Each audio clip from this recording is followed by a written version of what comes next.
দিল্লি ওয়াশিংটনের মধ্যে আগামী ৯ জুলাই একটা বাণিজ্য চুক্তি হতে পারে বলে দুই পক্ষই আশাবাদী। কিন্তু দিন যত ঘনিয়ে আসছে এই চুক্তির সম্ভাব্যতা নিয়ে তৈরি হয়েছে সন্দেহ। দর কষাকষিতে পরিস্থিতি ক্রমশ হয়ে উঠছে কঠিন। এখন যে কোনো ব্র্যান্ডের পুরাতন এসি বদলে নতুন ওয়ালটন এসিতে উপভোগ করুন 25% ছাড়।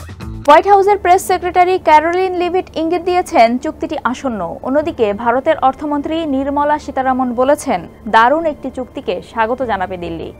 তবুও মূল আলোচনায় কৃষিপণ্য, গাড়ির যন্ত্রাংশ এবং ভারতীয় ইস্পাতের উপর শুল্কের মতো গুরুত্বপূর্ণ বিষয়ে মতবিরোধ কাটছে না। দিল্লি ভিত্তিক think tank global trade research ইনিশিয়েটিভের কর্মকর্তা অজয় শ্রীবাস্তব বলেন, ভারত এবং যুক্তরাষ্ট্র একটি সমঝোতায় পৌঁছাবে নাকি আপাতত আলোচনার টেবিল থেকে সরে যাবে তা সামনের 7 দিনেই স্পষ্ট হওয়া যাবে। যুক্তরাষ্ট্র বহুদিন ধরেই ভারতের কৃষি বাজারে প্রবেশের চেষ্টা করছে, তবে ভারত তাতে বাধা দিয়ে আসছে খাদ্য নিরাপত্তা, কৃষকের জীবন সংগ্রাম এবং অর্থনীতির স্বার্থে। ওয়াশিংটনের centre for strategic and international স্টাডিজের রিচার্ড রসো বলেন, ভারতের কৃষি খাত উন্মুক্ত করা রাজনৈতিক এবং অর্থনৈতিকভাবে স্পর্শকাতর। ওয়াশিংটনের centre for strategic and international স্টাডিজের ভারতের অর্থনীতি পর্যবেক্ষণকারী রিচার্ড রসো প্রাথমিক চুক্তির ক্ষেত্রে দুটি চ্যালেঞ্জ দেখছেন। প্রথমত, মৌলিক কৃষি পণ্যের জন্য ভারতীয় বাজারে মার্কিন প্রবেশাধিকারের ব্যাপারটি গুরুত্বপূর্ণ, কারণ অর্থনৈতিক ও রাজনৈতিক কারণে ভারতকে মৌলিক কৃষি খাতকে রক্ষা করতে হবে। দ্বিতীয়ত, ভারতের অশুল্ক বাধা একটি বড় সমস্যা। এর ফলে বাণিজ্য চুক্তি অর্থপূর্ণভাবে পরিচালনা করা কঠিন হতে পারে। ভারতের নতুন গুণগত মান নিয়ন্ত্রণ আদেশ বা কিউসিও নিয়ে আপত্তি জানিয়েছে যুক্তরাষ্ট্র। আত্মনির্ভর ভারত কর্মসূচির অংশ হিসেবে 700-র বেশি কিউসিও জারি করেছে ভারত, যা বিদেশি পণ্যের প্রবেশে বাধা তৈরি করছে বলে অভিযোগ ওয়াশিংটনের।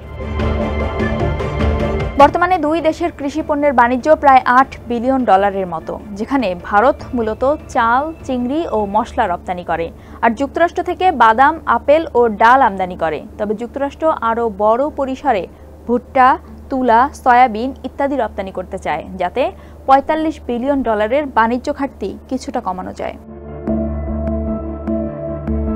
শ্রীবাস্তব বলেন, দুগ্ধজাত পণ্য বা চাল এবং গমের মতো গুরুত্বপূর্ণ খাদ্যশস্যের জন্য কোনো শুল্ক হ্রাস আশা করা যাচ্ছে না।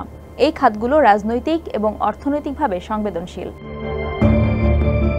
মজার বিষয় হলো, প্রস্তাবিত ভারত যুক্তরাষ্ট্র বাণিজ্য চুক্তির অধীনে চাল, দুগ্ধ, হাঁস মুরগি, ভুট্টা, আপেল, বাদাম এবং জিএম সয়া সহ মার্কিন কৃষি আমদানির উপর শুল্ক হ্রাসের সুপারিশ করা হয়েছে সাম্প্রতিক এক গবেষণাপত্রে। তবে প্রস্তাবটি সরকারি চিন্তাভাবনাকে প্রতিফলিত করে নাকি কাগজে কলমে নীতিগত পরামর্শ হিসেবে রয়ে গেছে তা স্পষ্ট নয়। রসো বলেন, যদি ভারত মৌলিক কৃষিতে প্রবেশাধিকার অন্তর্ভুক্ত না করে তাহলে স্পষ্টতই আমেরিকান প্রত্যাশা সঠিকভাবে নির্ধারণ করা হয়নি। যে কোনো গণতান্ত্রিকভাবে নির্বাচিত সরকারের বাণিজ্য নীতি পছন্দের ক্ষেত্রে রাজনৈতিক সীমাবদ্ধতা থাকবেই।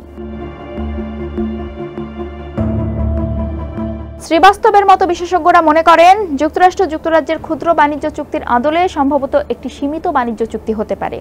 প্রস্তাবিত চুক্তির আওতায় ভারত বিভিন্ন শিল্পপণ্যের উপর শুল্ক কমাতে পারে, যার মধ্যে রয়েছে অটোমোবাইল। অন্যদিকে ইথানল, বাদাম, আখরোট, আপেল, কিশমিশ, অ্যাভোকাডো, জলপাই, তেল, স্পিরিট এবং ওয়াইনের মতো পণ্যের উপর শুল্ক কমানোর মাধ্যমে সীমিত কৃষি প্রবেশাধিকার দিতে পারে ভারত। শুল্ক কমানোর বাইরে ভারতকে তেল এবং এলএনজি থেকে শুরু করে বোয়িং, বিমান, হেলিকপ্টার এবং পারমাণবিক চুল্লি বৃহৎ আকারে বাণিজ্যিক ক্রয়ের জন্য চাপ দিতে পারে যুক্তরাষ্ট্র। শ্রীবাস্তব আরও বলেন, যদি সীমিত পরিসরে চুক্তি সম্পন্ন হয় তবে জোর দেওয়া হবে শুল্ক হ্রাস এবং কৌশলগত প্রতিশ্রুতির ওপর।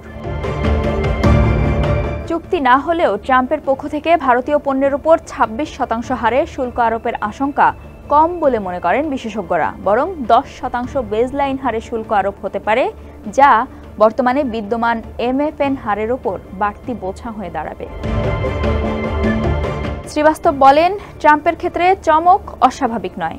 যদিও ভারতকে লক্ষ্য করে এককভাবে শাস্তিমূলক পদক্ষেপ নেওয়া ন্যায্য নয়, তবুও অনিশ্চয়তা থেকেই যাচ্ছে।